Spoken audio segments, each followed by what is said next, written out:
नमस्कार सांगମାନେ ଜୟ Jagannath welcome to my channel tech Surya. ତ ଆଜି ମୁଁ ସୁଭଦ୍ରା କୁ କିଛି ନା ଆପଣଙ୍କୁ ଅପଡେଟ୍ ଦେବି। ତ ପ୍ରଥମ ପସ୍ତାର ଚତୁର୍ଥ ପର୍ଯ୍ୟାୟ ପଇସା କେବେ ମିଳିବାର ଅଛି, ତ ସେଟା ଘୋଷଣା କରାଯାଇଛି ଜାନୁଆରୀ ଶେଷ ସୁଦ୍ଧା ଆପଣଙ୍କୁ ମିଳିବ।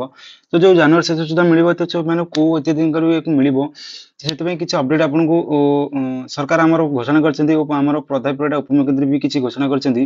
ତ ପୁରା ଭିडियो ମାନେ ଆପଣଙ୍କୁ କଭର କରିବି କଣ କ୍ୟାରେକ୍ଟର କେଉଁ ରୁଲ୍ ଅଛି, ରେଗୁଲେସନ ଅଛି, କଣ ଅଛି। तो वीडियो मध्य आप पूरा कवर करी वीडियो पूरा लास्ट पर्यटन देखो एंड पर्यटन देखो वीडियो मध्य पूरा फुल डिटेल्स जनइबी और ऑफिशियल न्यूज को आसी से पूरा से भितर जनइबी। तो वीडियो पूरा लास्ट पर्यटन देखो चैनल आप नुआ चैनल को गोटे सब्सक्राइब कर दिंतु और आपन फ्रेंड को शेयर कर दिंतु और आपन मन किसी क्वेश्चन अच्छी जदि कमेंट मध्य मत जनातु मुझे टाइप वीडियो आप पहुंचेबी। तो चलतु आज वीडियो स्टार्ट कर देखो जो जनवरी शेष द्वारा मिलबार अच्छे पैसा से घोषणा कर प्रथम पैसा चतुर्थ पर्याय पैसा मिलबार अच्छे से एक बार ऑफिशियल न्यूज गोटे पढ़ी दिखाते देखो मिलिब चतुर्थ पर्यायर सुभद्रा टंका। तो आगुआ करूँ इक्वेस अपडेट। तो जो मैंने भी इक्वेस अपडेट करते इक्वेस अपडेट कर दिंतु जहाँफल आप जो चतुर्थ पर्याय टंका पाइबा जोगे जी। तो से उपमुख्यमंत्री प्रधानमंत्री एक बड़ अपडेट देते जो मैंने शेष में मिल चतुर्थ पर्याय टंका। तो पुनर्वार 17,000 हिताधिकारी पुनर्वार आड होती जहाँफल जानुआरी शेष सुधा आपको चतुर्थ पर्यायर टंका आपको मिल। तो आउटे कभर कर दिखाते निज उपर देखूँ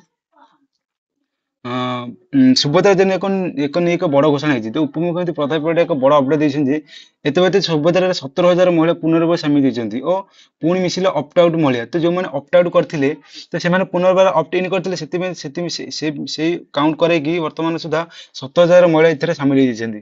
तो उपमुख्यमंत्री कहते ऑप्ट आउट होता 17,000 महिला पुनर्वार सुभद्रा मिसी जो मैंने 17,000 महिला ऑप्ट आउट होते भूल बसत ऑप्ट आउट करते से पुणी ऑप्ट इन कले से 17,000 महिला पुनर्वार सामिल होती। तो समुदाय 31,000 ऑप्ट आउट होता। सो समुदाय 31,000 जो मैंने ऑप्ट आउट करते पुनर्वार से ऑप्ट इन करके सुभद्रा पोर्टाल तो से देखो बर्तमान 11,000 पुनर्वार सामिल होती बाकी 14,000 महिला ऑप्ट इन करना से कहते। तो बाकी जो 14,000 महिला अच्छे ऑप्ट इन नहीं करना तो से आयकर बर्गर हो पारि।